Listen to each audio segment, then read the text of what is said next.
Let's quickly see if we are live.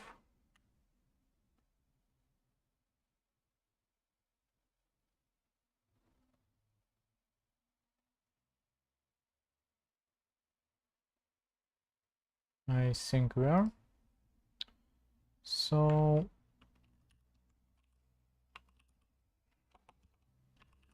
yeah, I maybe need to update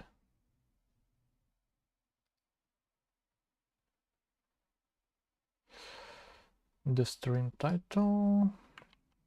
Today we are going to start chapter 8, command collection. So let me do this.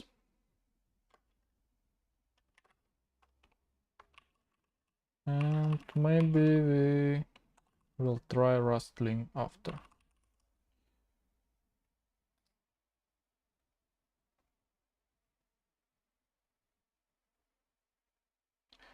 Think we are good. So yeah, basically last stream we finished the chapter 7 where we found out what is modules, create packages, etc. And we found out about its scopes, things like this. And today we will start the chapter 8. I think we will pass through first section 8.1 and then I think I'm going to try Rustling because we pass over a lot of information in this book and I feel like I want to try to practice a bit, because if you're not practicing, I'm not doing the streams every day, so the information start being forgotten. So a bit of practice I think will increase memorizing the things and understanding it better. So I heard a lot about this rustling before, so maybe it's something good. I haven't tried yet, so we'll try to find out how it's work on the stream. So let's start with the book and the chapter 8, command collection. Rust standard library includes a number of very useful data structures called collections. Most other data types represent one specific value, but collection can contain multiple values. Unlike the built-in array and tuple types, the data these collections point to is stored on the heap, which means the amount of the data does not need to be known at compile time and can grow or shrink as the program runs. Each kind of collections has different capabilities and costs, and choosing an appropriate one for your current situation is a skill you develop over time. In this chapter we'll discuss 3 collections that are used very often in Rust programs. A vector allows you to store a variable number of values next to each other. String is a collection of characters. We've mentioned the string type previously, but in this chapter we'll talk about it in depth. Okay, a hash map allows you to associate a value with a particular key. It's a particular implementation of the more general data structure called map. Okay. To learn about the other kinds of collection provided by standard library, see the documentation. We'll discuss how to create and update vector, string, and hash maps, as well as what makes each special. So yeah, there is documentation to collections, and you see there is a bunch of that. Vec might be a vector, and we will learn about it. Linked list is another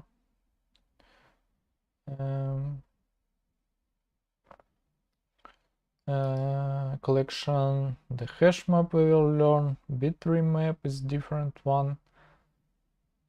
Set and etc. So this is all in the std collections. So the main thing about it, the array in the Rust is something that have defined length. So at the compile time we knew the size, I guess. That's why I don't know, it could be the but yeah, like you see this sentence, unlike the built-in array and tuples, the data in this collection point to the stored on the heap. So this vector string hash map is something that's stored in heap and we don't know the size. That's why it's worked differently. So section 8.1 is about storing list of values with vectors. So we learn about vectors. Let's jump straight into it. The first collection type we'll look at is vec angle brackets t, also known as vector. Vectors allow you to store more than one value in a single data structure that puts all the values next to each other in memory.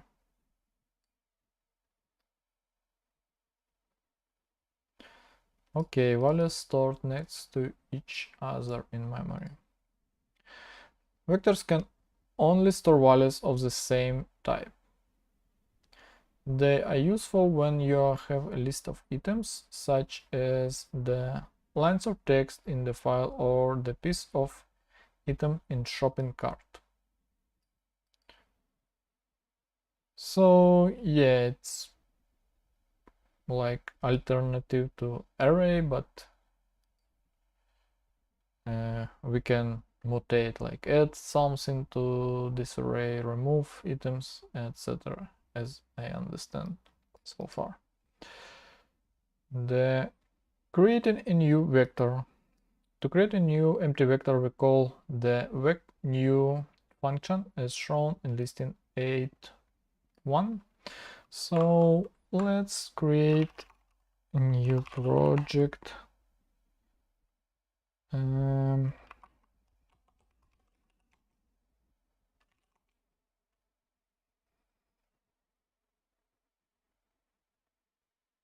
Maybe cargo new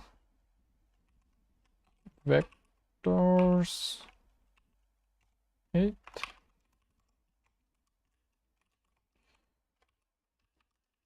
Go to main RC, remove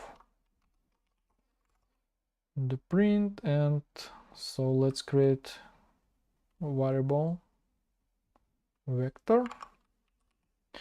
Let v will be vec I32 equal new. So cargo build, yeah, it's compiled fine.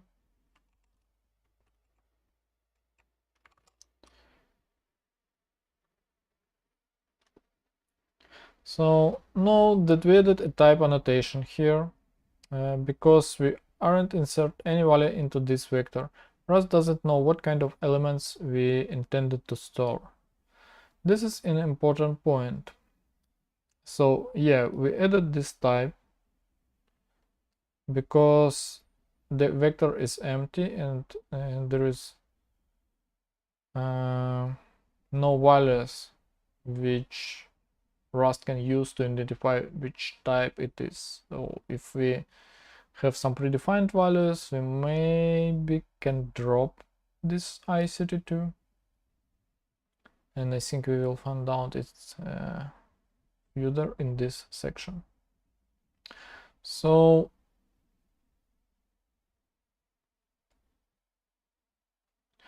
vectors are implemented using generics. We'll cover how to use generics with your own type in chapter 10. For now, note that the vector angle brackets t type provides by the standard library can hold any type. When we create a vector to hold a specific type, we can specify the type within angle brackets. Okay, in listing 8.1, we've told Rust that the vector type t in V will hold the elements of the I32 type.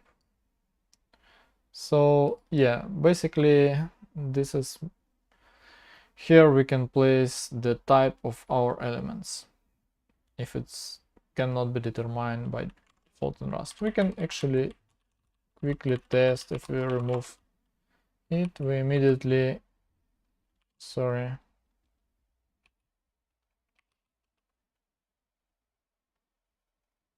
it's interesting. Let's do cargo build, and yeah, we see the error. Expect at least one generic argument. So you see here generic argument, missing generic for struct vec.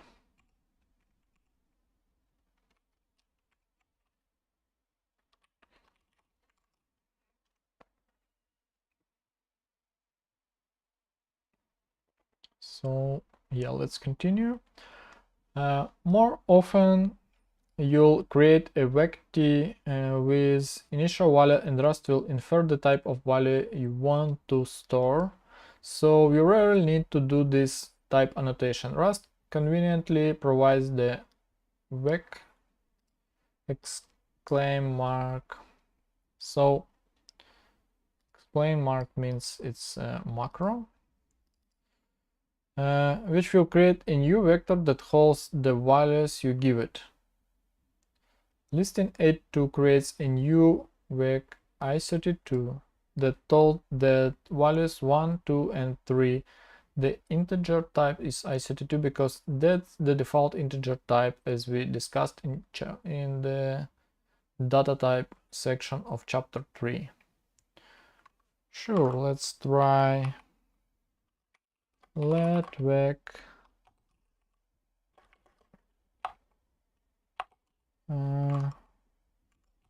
we don't need to do anything here. We can just use vec macro and do it exactly as actually print it.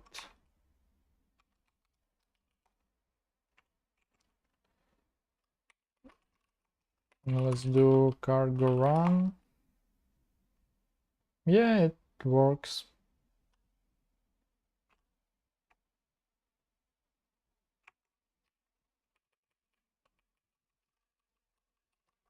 And if we do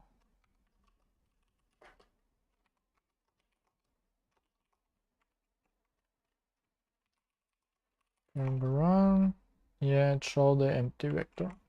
Okay.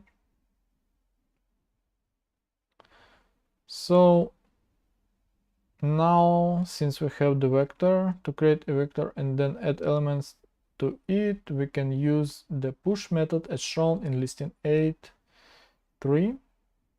Okay, so this is something, if you, for example, new JavaScript, we have an array, we can push into it. So looks really common. And just push some number. Let's do the 10. And let's push something to vector as well. For example, 20.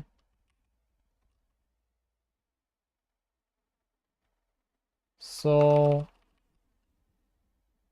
let's print after the push. Okay, you see we have some errors. Might be mutable. Yeah, sorry.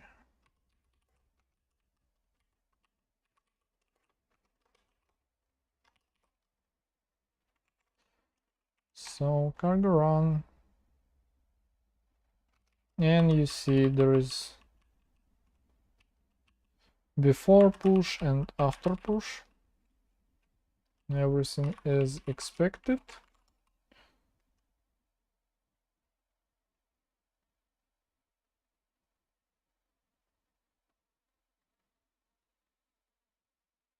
And there is mat as well to make the vector mutable, of course.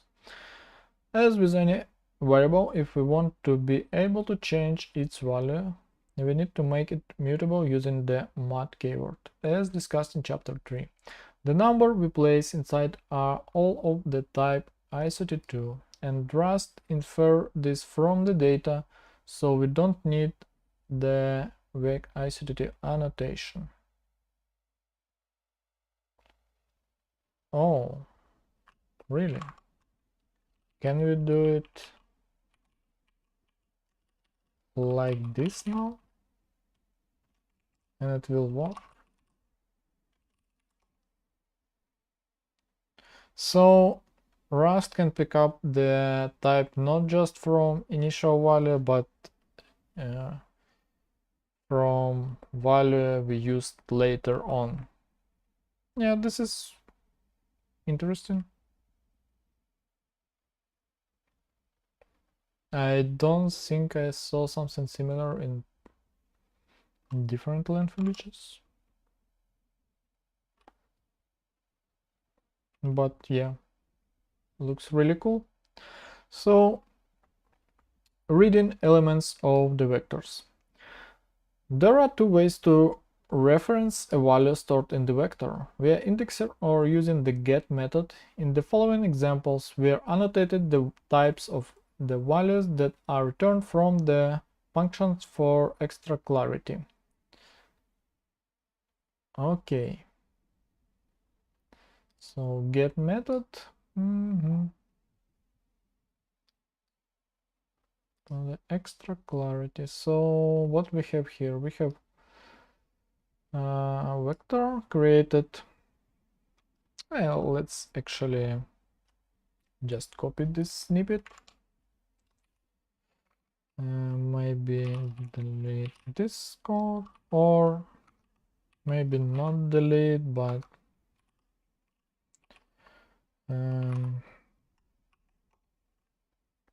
just comment it. And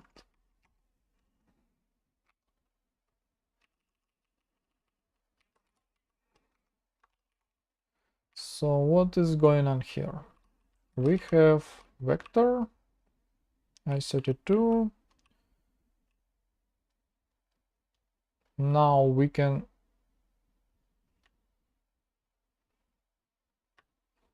create sort is reference to the sort element. Okay, and we can print it. Then we use get, which will be option of reference i32. Oh, this is finally we see how the option works. This is really interesting. So this is the problem, for example, for me in the TypeScript. If I get value by index in array, it's never really convince you that it might be undefined, so there is no value. In case of Rust, I think the get it's force you, like it's return the option type, and since you can guarantee the index you place here is exist, the option might be or might not have value. And in this case, we use match of the option type. In case some value we print it, in case none, we print there is no third element. So, but what happened here in this case? This is interesting. Let's quickly run first this version, and then let's try to not have this third element, and it panicked at index autobound. The len is 2, but the index is. But if we do build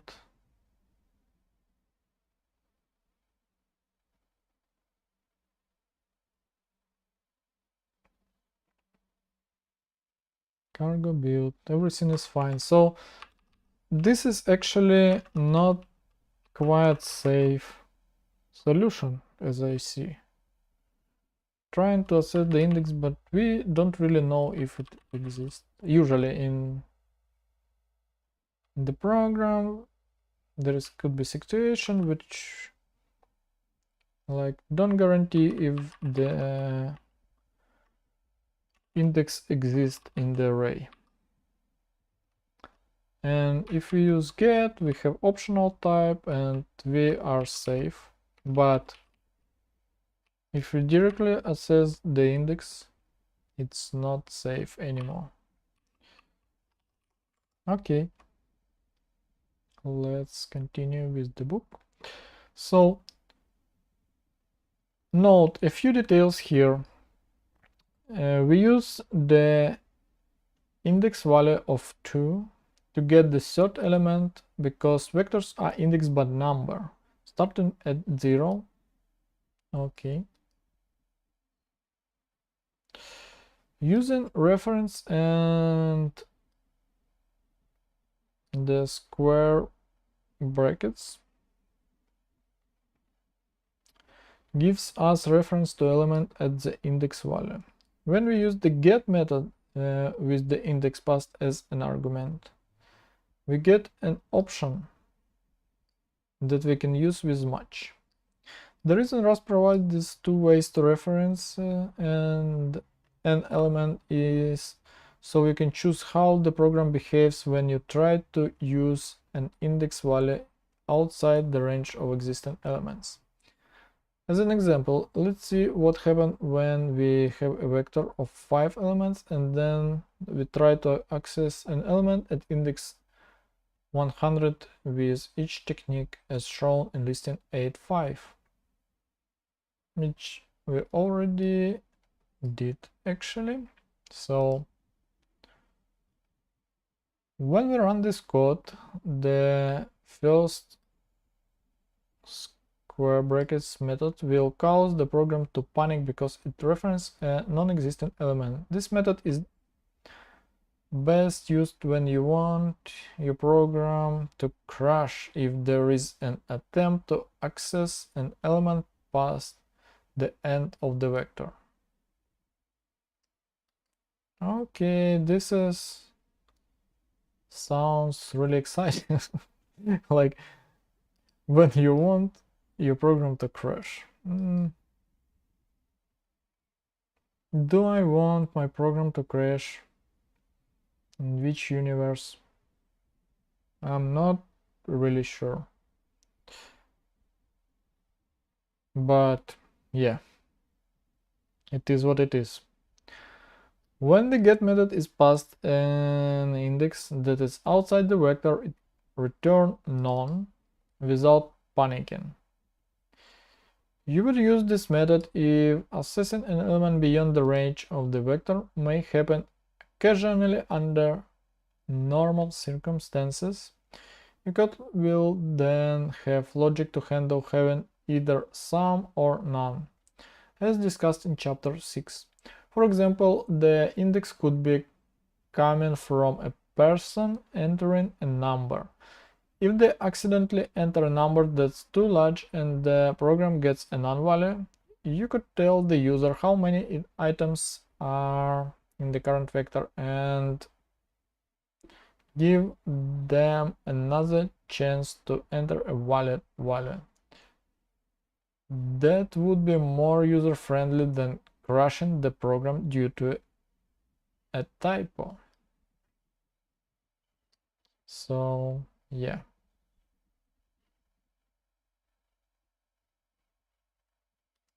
Okay. When the program has a valid reference, the borrow checker enforces the ownership and borrowing rules covered in chapter 4. To ensure this reference and any other references to the contents of the vector remain valid,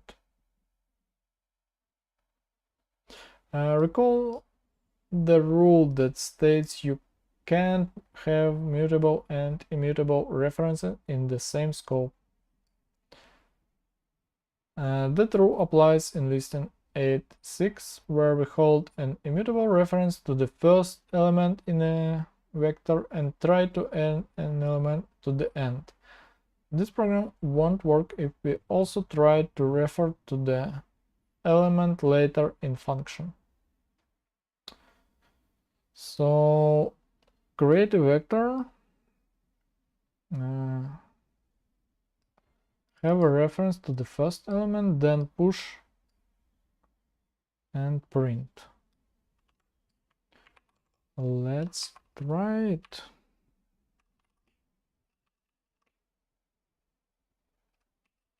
Let's paste it in the top and cargo run. Immutable borrow occur here. Mutable borrow occur here. So yeah, it will work if we, sorry, will not try to print it here. So the borrowing stops. Guess even if we try to print it before we do mutation, I guess it should work. Yeah.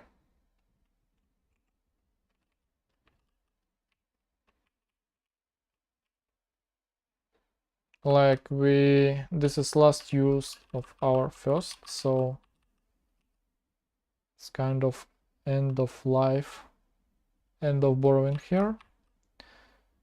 Here we do mutation, so some mutable reference is used or something like this, but yeah. So compiling this code will result the error. The error cannot borrow v as mutable because it is also borrowed as immutable here. So borrowed immutable here, and we cannot borrow it here. Immutable borrow later use here. If it's not used, we are fine. So this code in listing 8.6 might look like should work. Why should a reference to the first element care about changing at the end of the vector? This error is due to the way vectors works. Because the vector put the values next to each other in memory, adding a new element onto the end of the vector might require allocating new memory and copying the old elements to the new space. Yeah, this is actually was a question in my mind. What if the vectors place item next to each other in the heap? what happened in the situation when there is no more space in the place, like, I don't know, draw online.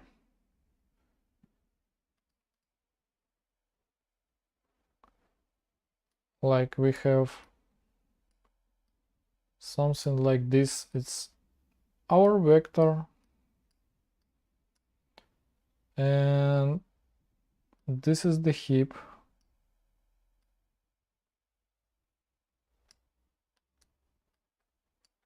and there is stored some, I don't know, some other string, and I want to push. So what happened, this part is deallocated and it's find free space for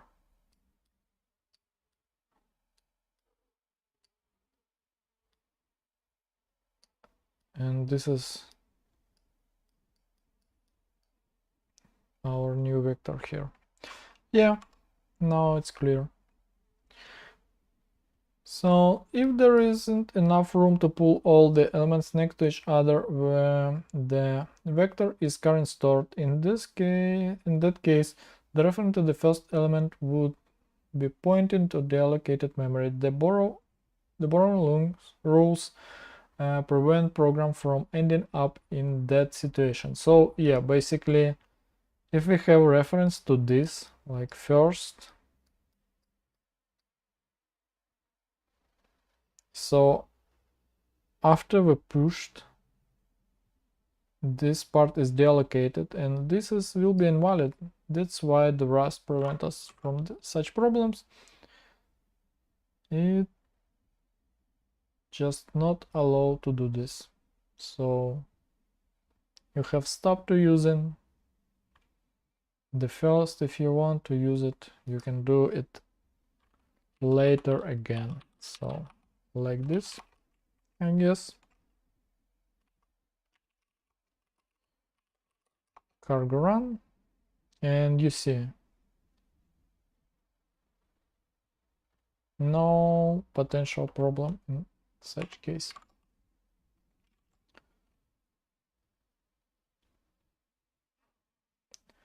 Note, for more on the implementation details of the vector T type, see the Rustonomicon. What is... So this is docs Rustling and example implementing vector. Oh, it's actually interesting. Maybe we should look into it someday.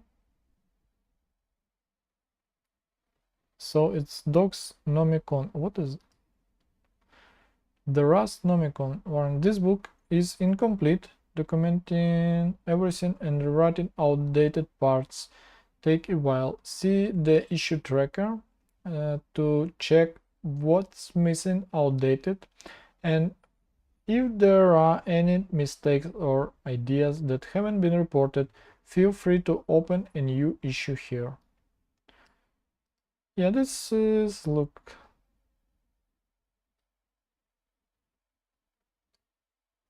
Yeah, so this is incomplete and can have some outdated parts, but anyway, what is the Rustonomicon?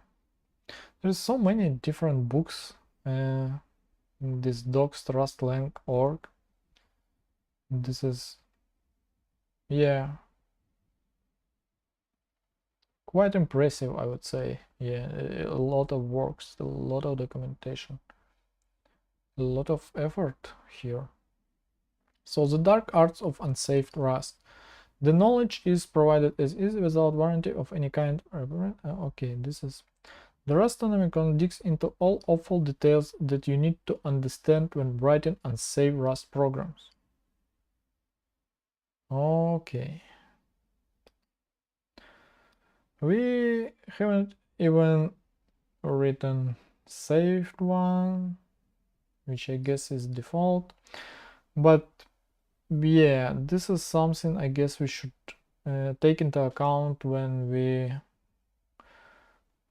want to kind of break some Rust rules about safety, this option the Rust provides us, and we know we need it for some reason. In this case,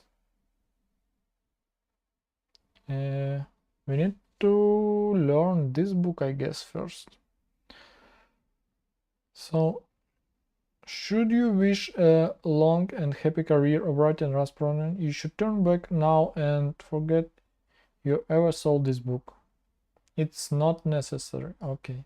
However, if you intend to write unsafe code or just want to dig into the guts of the language, this book contains a lot of useful information. So, yeah, it might be like if you feel super comfortable with Rust, then and you want to dive even deeper, I guess it's kind of interesting book to read, but definitely not what we need right now. So let's back to our vector section. So iterating over the values in the vector. Oh, iterating, cool. To access each element in a vector in turn, we would iterate through all the elements rather than use indices to access one at a time. Listing 8.7 shows how to use for loop to get immutable reference to each elements in a vector of i32 values and print them. So for in, did we already use for? I think we should. There was about loop and is it control flow?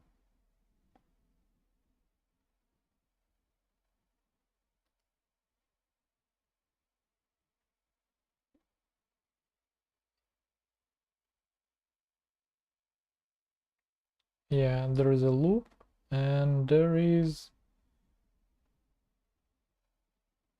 while and for.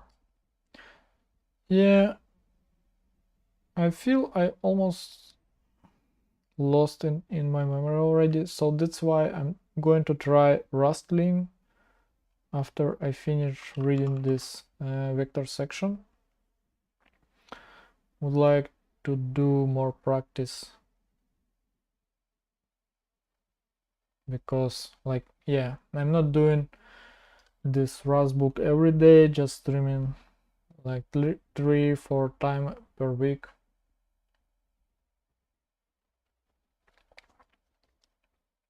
Which is not the optimal way of learning it.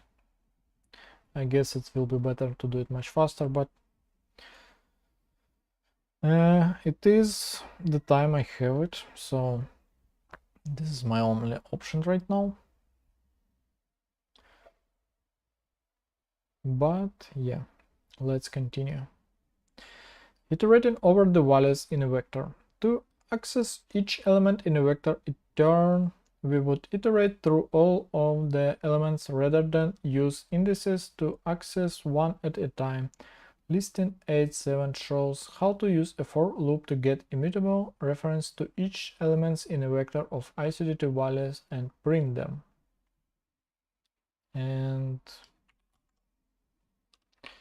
let's go. Comment the code. Yeah, I decided to not do it anything because sometimes, like in previous chapter, I was looking for some code and I think I didn't save it, and it's harder move forward. It's nice to sometimes get back to previous chapter and take a look what you did, or even use it, this code. So what we see here, the I in vector reference. So I guess I is reference to I32 and we can print it. Okay. Let's do clear. Then cargo run. So yeah, iterate through the vector one by one. Pretty straightforward. Okay. We can also iterate over mutable references to each element in a mutable vector in order to make changes to all the elements. The for loop in listing 88 will add 50 to each element. Let's do it ourselves. So it might be mutable. And I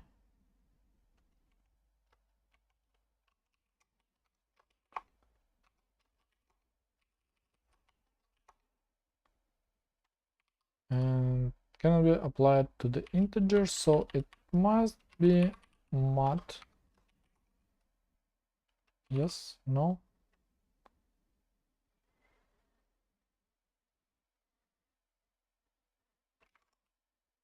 Oh, it's yeah, it must be mut, but it's also we should have star here. So should get value for reference like this or something. I'm not sure how it called in Rust, but in the C++ it will be from the reference get the value. And it has some specific term. But yeah, let's run it. And it works. But maybe there is explanation, yeah, about the star. To change the value the mutable reference refers to, we have to use the star, the reference operator to get to the value in I before we can use the plus equal operator. We'll talk more about the reference operator in the following the pointer to the value with the reference operator section of chapter 15. Okay. Somewhere in the future, chapter 15. Smart pointers. Very interesting. Iterating over a vector, whether immutable or mutably, mutably is safe because of the borrow checkers rules. If we attempt to insert or remove items in the for loop bodies in listing 87 and listing 88, we would get a compiler error similar to the one we got with the code in listing 86. The reference to the vector that the for loop holds prevents simultaneous modification of the whole vector. Yeah, makes sense. I think I had some problems somewhere when I studied in the university and tried to modify the array or something in C++ during the loop, and I got the error, etc. And Rust don't allow it, so we even can try like we push we push 50 and cargo build and cargo build. Okay.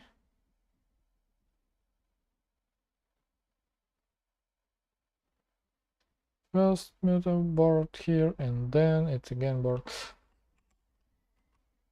Yeah, doesn't work. So using an enum to store multiple types. Okay. Vector can only store values that are the same type. This can be inconvenient where definitely use cases for needing to store a list of items of different types.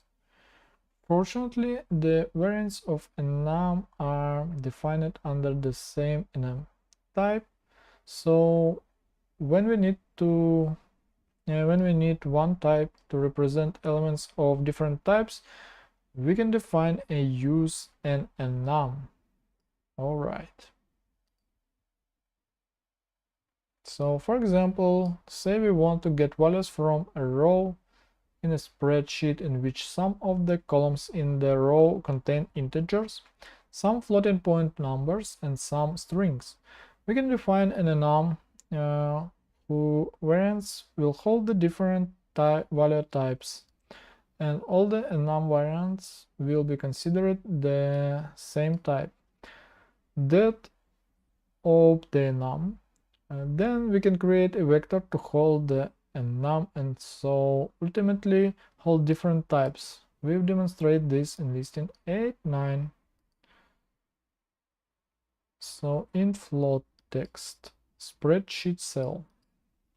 Okay, let's quickly write it down. Enum spreadsheet, and we want int i32 float f64 and text will be string.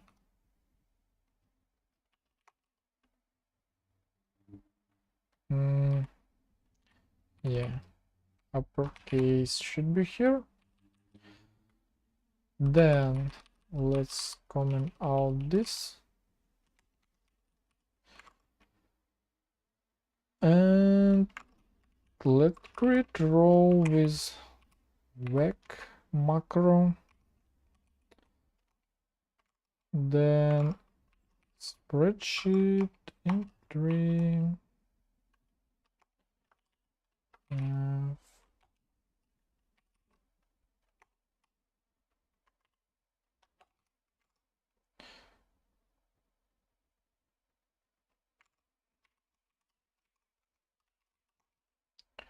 and spreadsheet cell text string from blue.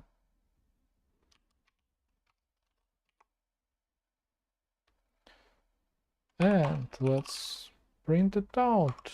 Print one.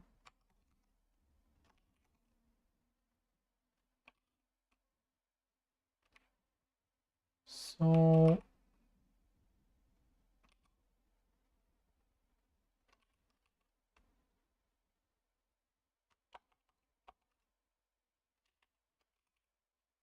derive debug macro. I don't remember how to write it, so I hope the Copilot will help me, but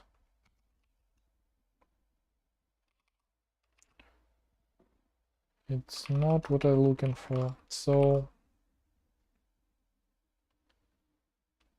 Rust derive debug.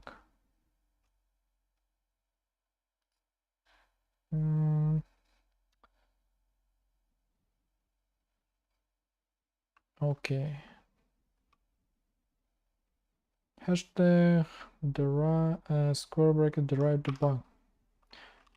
Hashtag square brackets derive. Okay, now you do it.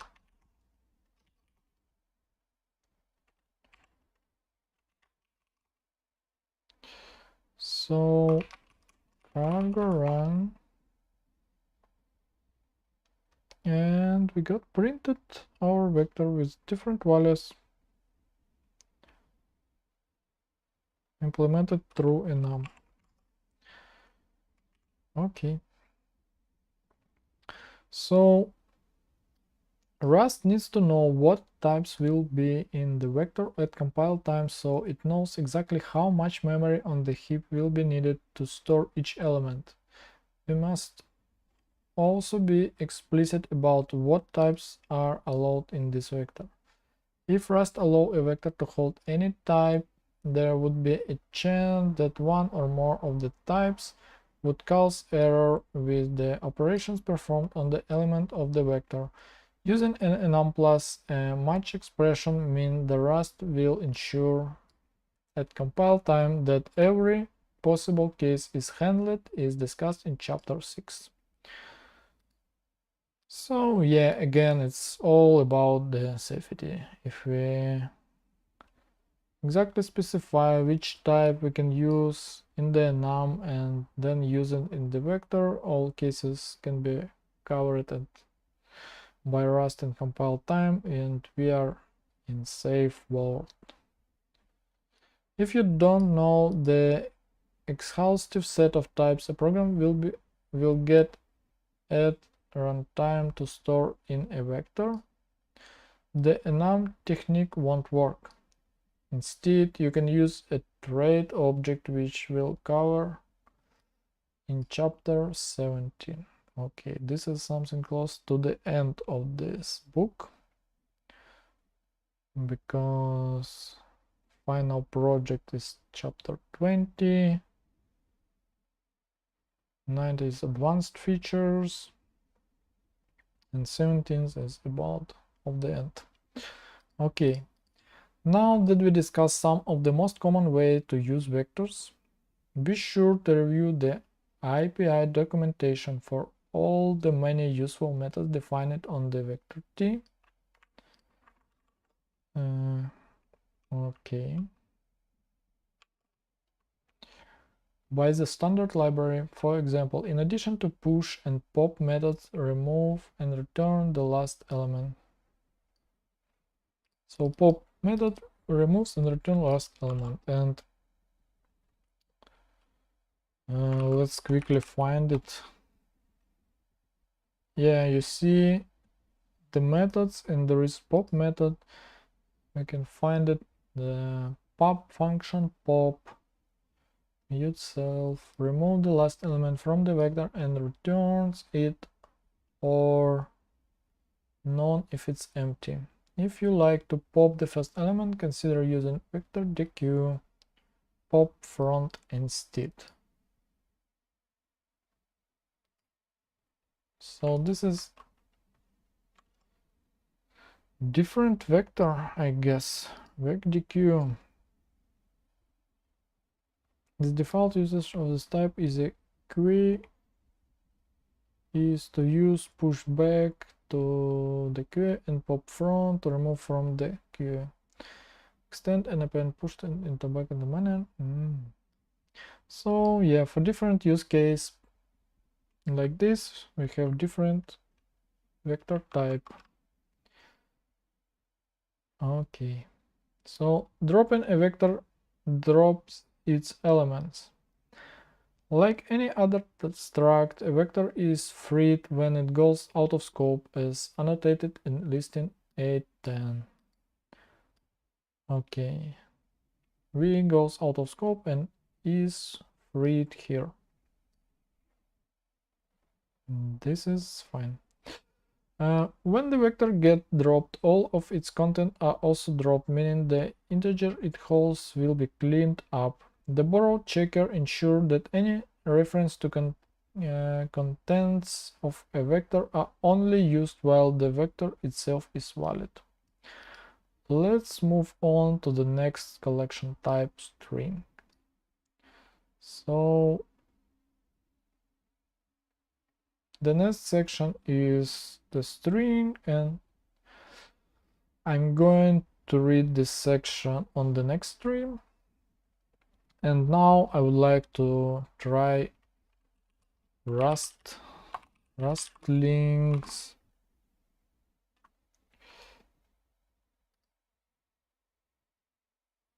Let's find out how it works. Maybe do it a bit bigger.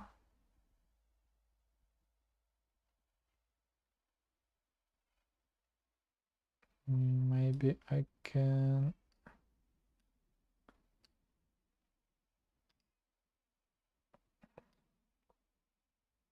move the camera on different side here. Okay. Greeting and welcome to the Rustling. This project contains small exercises to get you used to reading and writing Rust code. This includes reading and responding to compiler messages. Looking for the old web-based version of Rustling? Try here. No, I'm not looking. Alternatively, for the first time Rust learner, there are several other sources. The book, which we're actually reading, the most comprehensive source, and Rust by example. Learn Rust by solving the exercise. It's almost like Rustling, but online. No, we won't do it on our end, not online. Getting started. Note, if you're on macOS, make sure you install. Yeah, we already installed the Rust, so we're fine.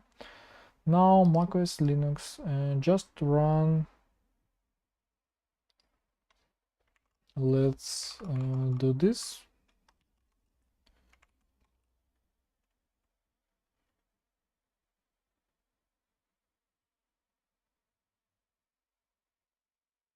So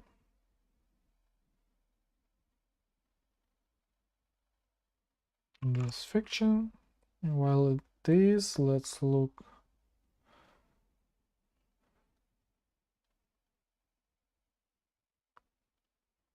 my pass and default pass. Okay, Windows browser, manually doing exercise. The exercises are sorted by topic and can be found in the subdirectory Rustling exercise topic. And do it actually install Rust? Okay. I think I would love to move Rustlings to Rustlings like this.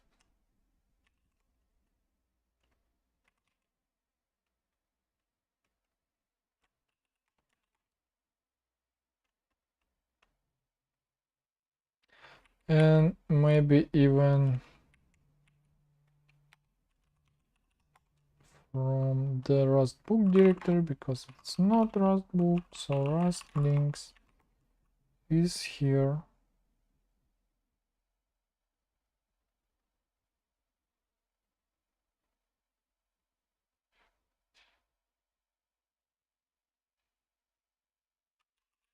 Let's look at it.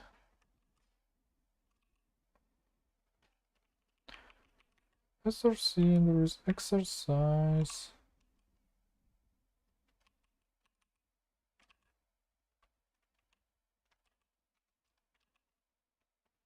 Project run. Exercises. Okay. I think this is our exercises.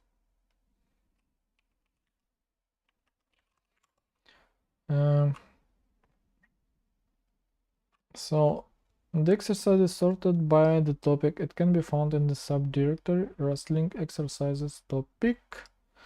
For every topic there is an additional readme file with some resources to get you started on the topic. We really recommend that you have a look at them before you start. The task is simple. Most exercises contain an error that keeps them from compiling. Okay, and it's up to you to fix it. Some exercises are also run as a tests, but Rustling handled them all the same. To run the exercises in the recommended order, execute Rustling watch. And where should I do it?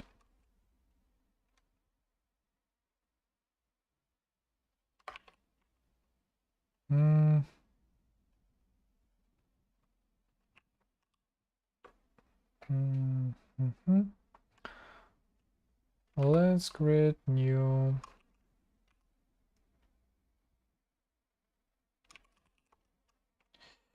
new tmax section, Rustlings,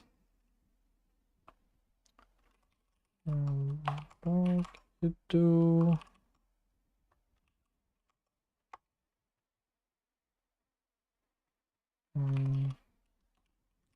sorry, the Rustlings.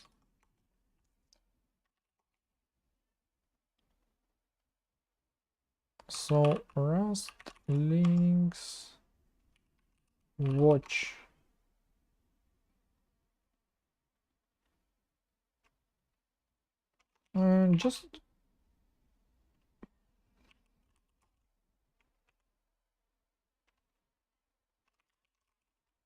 Just curious, can I do Rustlings? Okay, must be run from the Rustling directory. Okay, this is clear now. We should be in the Rustling directory. And Rustlings watch. So code is compiling. I'll put hello, welcome to Rustlings. This is exercise compile successfully. The remaining exercise contain a compile or logic error. The central concept behind Rustlings is to fix this error and solve the exercise. Good luck. The source of this exercise is in exercise intro RC. Have a look. Going forward, the source of the exercise will always be in the success failure output.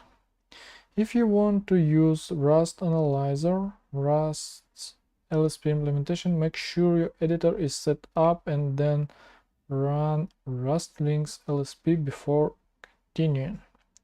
You can keep working on this exercise or just into the next one by removing the "I'm not done" comment. Okay, welcome to watch mode. You can type help to get overview of the commands you can use here. Okay, so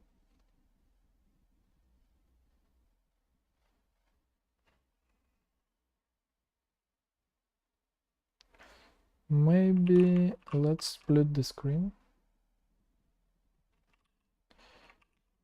and let's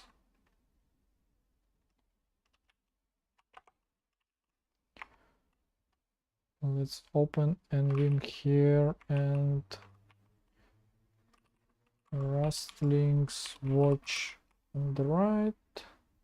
Okay, okay, to Rustlings watch.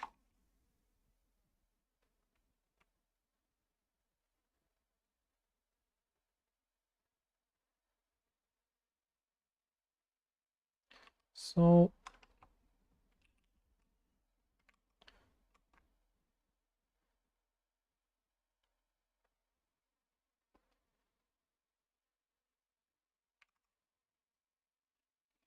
not sure where to place better camera so far, but yeah, let's go to the exercises, intro 1. So sometimes encourage you to keep trying things on a given exercise, even if even after I already figured it out. If you got everything working and feel ready for the next exercise, remove the "I'm not done" comment below. Exercise rustling hint intro. Um, so yeah, to finish this one, just we need to remove this "I'm not done."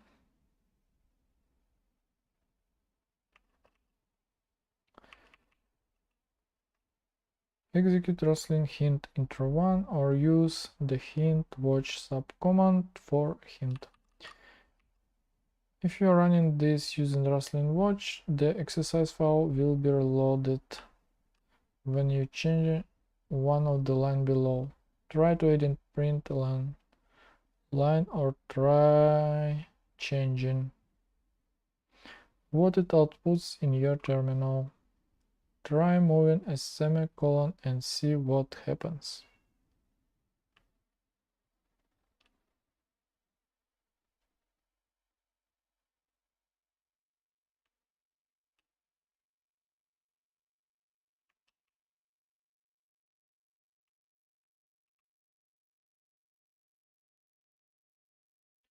So what the extra exercise here?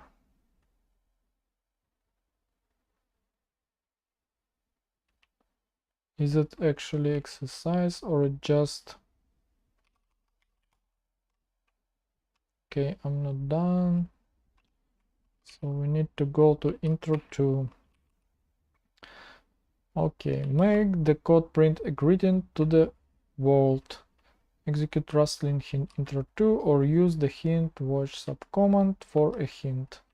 So yeah, basically there is...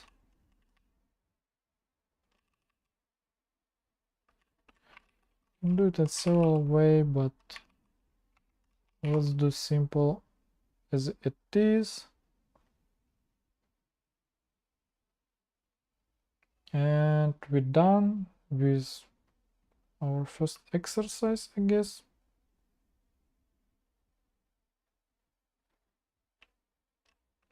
And we can move forward.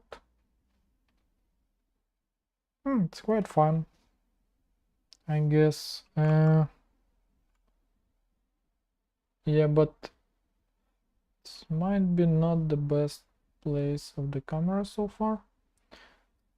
Maybe let's move it somewhere here. I don't actually know, maybe...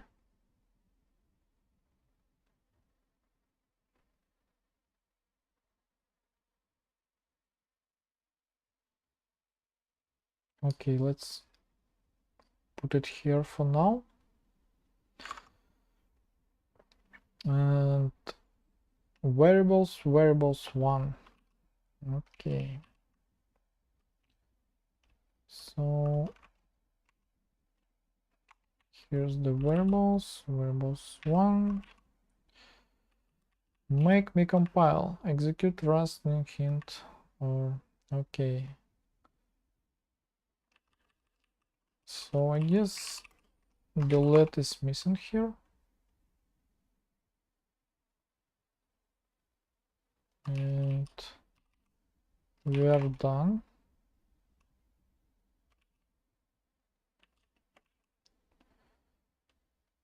Execute.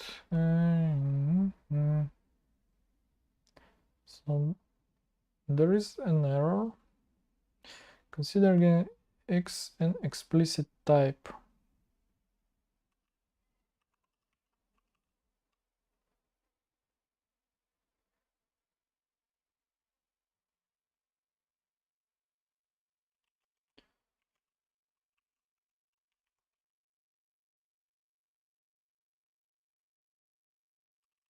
Or can we do it like this?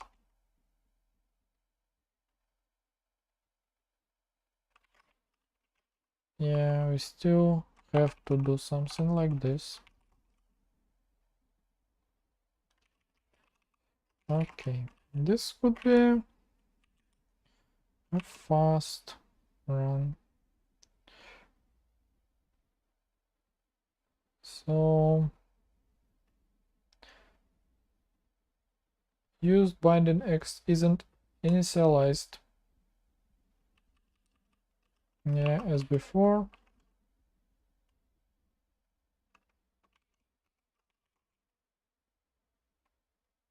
And we are good. Moving forward. Cannot assign twice to immutable variable x. Don't change this line. Okay.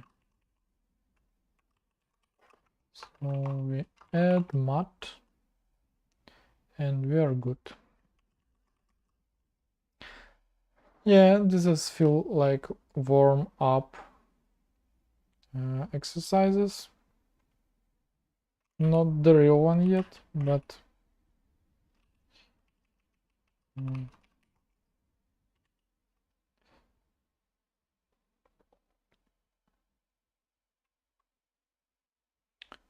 mismatched types.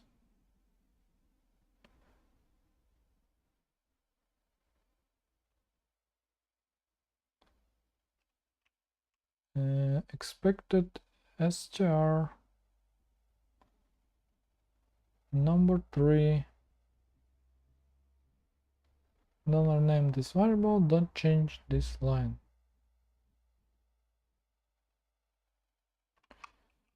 So yeah, this is a bit more interesting. So I guess in chapter about variables, we can just redefine the variable and don't worry about previous version, and we are fine.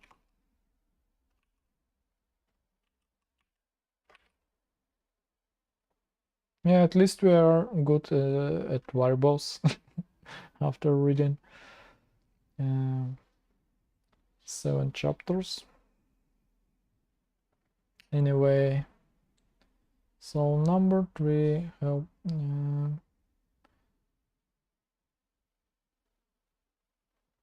missing the type for the const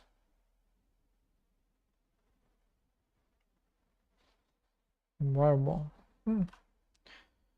I don't remember much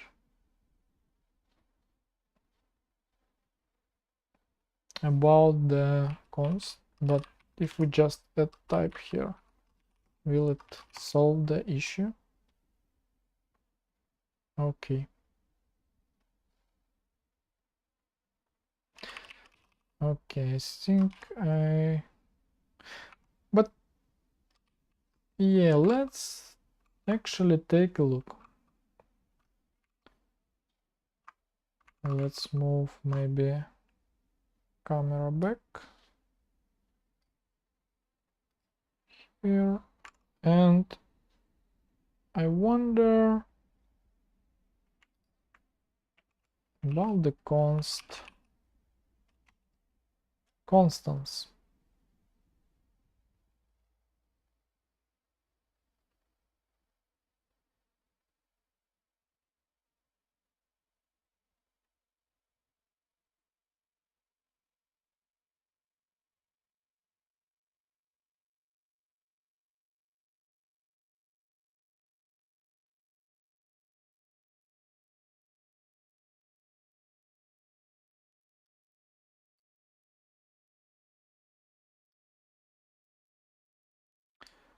And the type of the value must be annotated.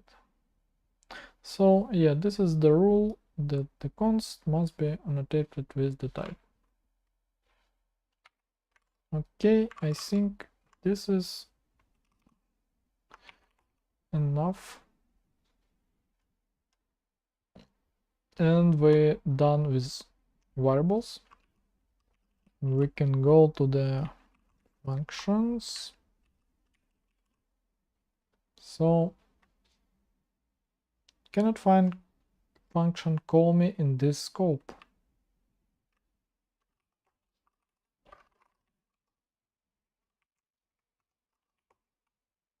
So we just add the function and we are done.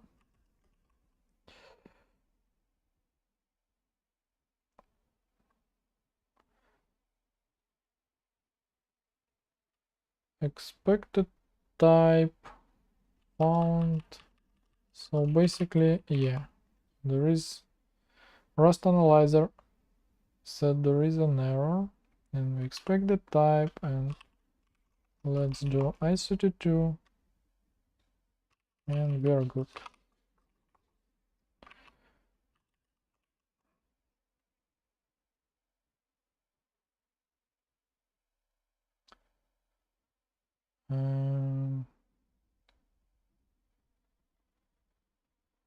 Function expect the number, but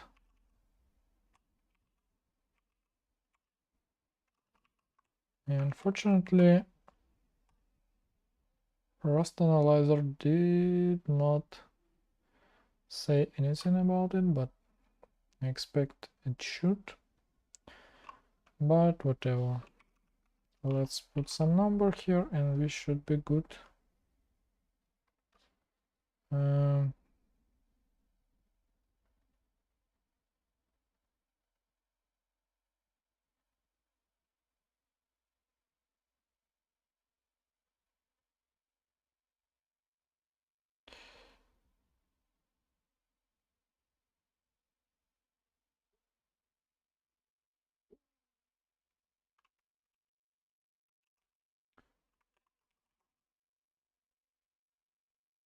okay, make it output a bit shorter.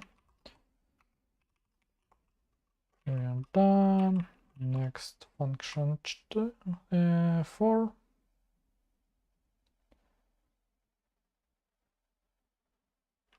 So let's see. Okay, expected return type, as I see it's same as an argument, and we are good.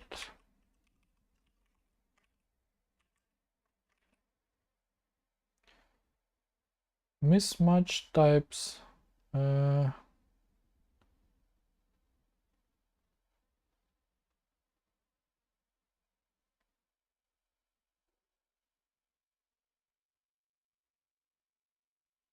Oh, this is fun error. So it says expected i32, but we got unit type or empty tool. So if we do like this, we are good. Or we can just remove semicolon and end, and the value will be returned. Yeah, we don't really need to read me at this point. What is the next exercise? Exercises if. So if 1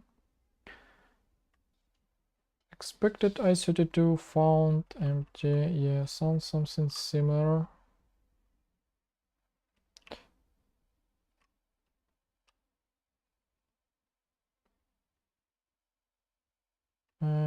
Complete this function to return the bigger number.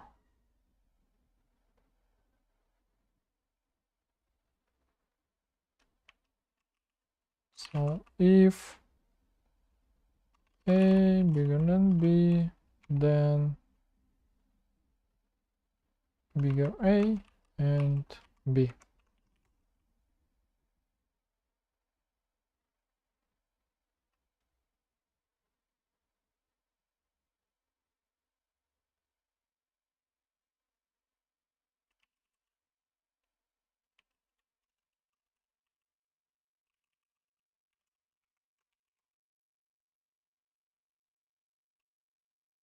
Okay.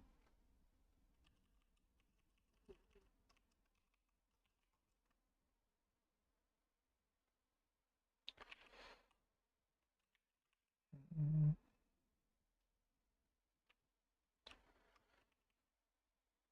So yeah, so far the Rustling exercise super simple. I am not sure if there is any comment required. It may be helpful for super beginners, or if you haven't read Rust book, but I don't think it's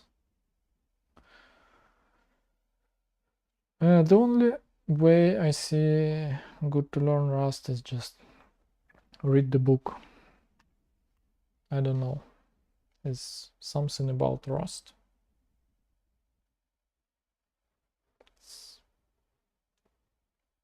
I don't think it's the best way, maybe for JavaScript or something like that, but maybe if there is a good book, it's always fine to read it. If you need to start faster, maybe you can use different resources. For example, with React, it's not the language itself, but React JavaScript, I started with some good Udemy course, and then I practiced, then I back to some materials, books, courses, watch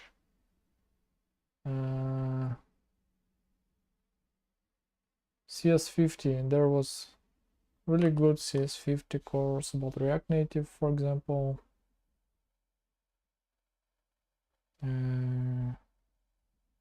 I forgot this university name. Not Stanford, it. Oh my gosh. Whatever. But yeah. I don't know. With Rust, I feel it's so many concepts you need to learn. It's different from other world of programming. Maybe if you don't know anything about programming, it's always good to start with something fundamental, like fundamental book. Maybe not. It depends, but yeah, for us, I feel, at least for me, it's the only way you should start with the book. So let's back to this exercise of the rustling. What is the error? Expected string reference, which I get some name. I don't remember which. Let's quickly look into the book. So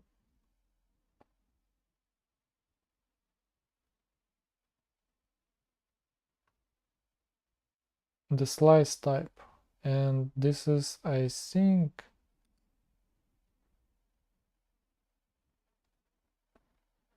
the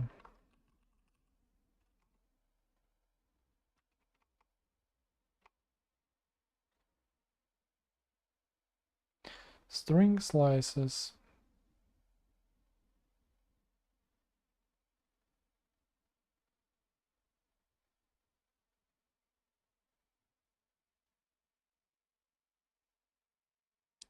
The type that signifies string slice is written as, so this is string slice. Okay, so let's read expected string slice because of return type.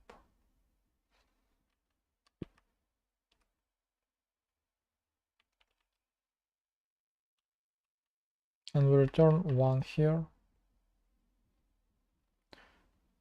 Foo if fees, but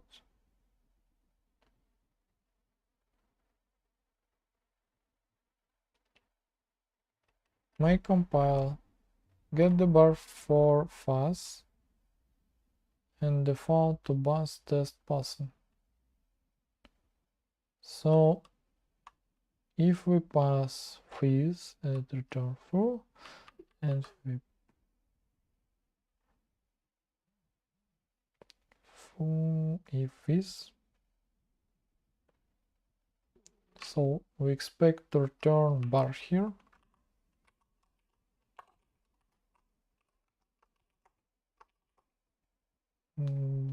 Okay.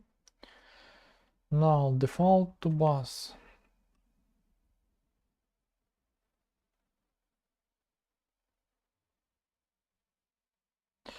Default to bus foo if fees.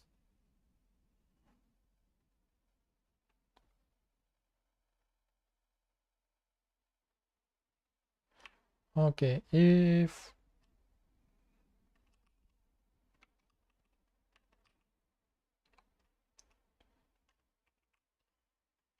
else if finish fast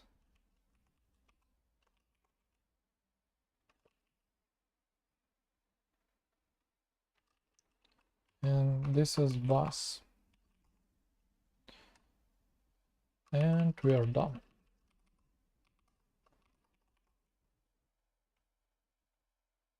And quiz one.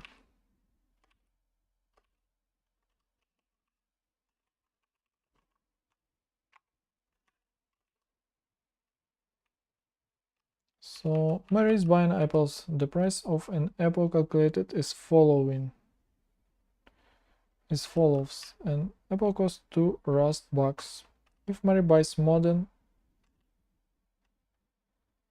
40 apples, each apple only costs 1 rust bucks. Write a function then calculate the price of an order of apple given. And the quantity, but no hints this time. Put your function here. If calculate price of apple. So I need the function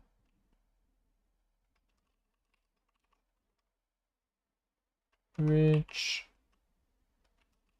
num I set it to and return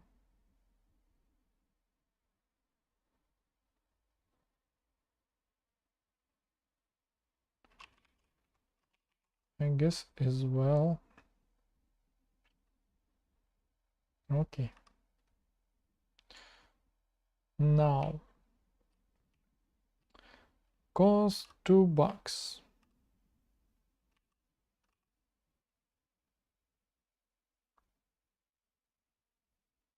So if Mary buys more than 40, so num is more than 40, then we return num multiply by 1. If not, num multiply by 2.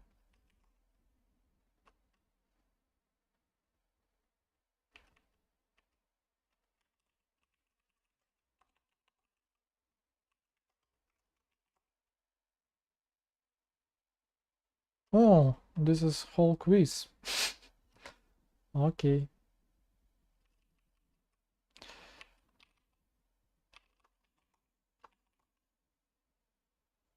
Yeah, it was funny warm up, I guess. We played with Rustlings and think we can finish all 94 exercise. I think it will be complexity should grow, and there is, I believe there will be option, ownership, something like this. Yeah, lifetimes. That's pretty